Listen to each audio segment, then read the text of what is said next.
Bagaimana sejarah Rusia menjual Alaska? Ini penjelasannya. Tahukah kamu jika Alaska di abad ke-18 merupakan wilayah milik Rusia? Nah, ini merupakan fakta sejarah yang mungkin banyak orang belum mengetahuinya. Jadi Alaska yang dulu dikuasai oleh Rusia ini akhirnya dijual kepada Amerika Serikat. Alaska adalah wilayah di bagian barat Laut Amerika Utara dengan sumber daya alam yang melimpah. Secara geografi, Alaska memiliki bentangan laut yang sangat luas dan menyimpan harta karun berupa sumber daya laut. Sejumlah wilayah Alaska memiliki kandungan minyak yang melimpah. Hal ini yang memantik Rusia untuk pertama kali datang ke wilayah Alaska pada musim panas tahun 1741.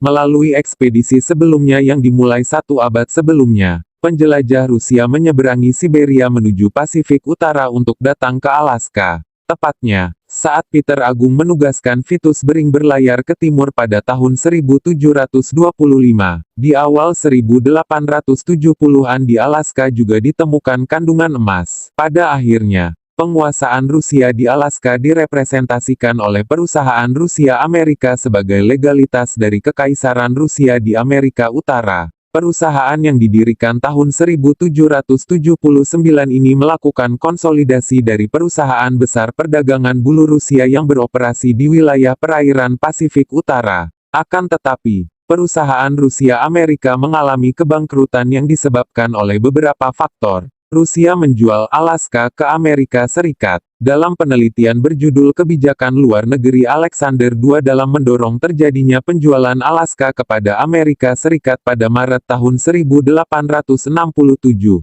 2012, oleh Reza Leo Sandi, dijelaskan bahwa rangkaian konflik dan bangkrut secara finansial yang dialami oleh perusahaan tersebut menyulitkan Rusia. Ditambah besarnya biaya perang di Eropa dan lemahnya armada laut Rusia menambah dorongan dari Kekaisaran Rusia untuk menjual perusahaan tersebut.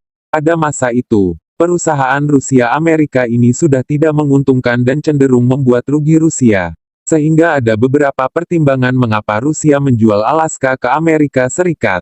Sudah tidak pentingnya wilayah Alaska bagi Rusia. Kesadaran pemerintah Rusia mengenai ambisi Amerika Serikat yang membutuhkan wilayah baru untuk menambah kekuatan geopolitik. Melepas wilayah Alaska akan mendapatkan kompensasi dari Amerika Serikat untuk mempersulit penguasaan Inggris di benua Amerika. Hal-hal di atas membuat Alexander II berani melepas Alaska secara situasional kepada Amerika Serikat pada tahun 1867. Di mana wilayah Alaska menambah luas wilayah Amerika Serikat sebesar 1.518.800 km persegi.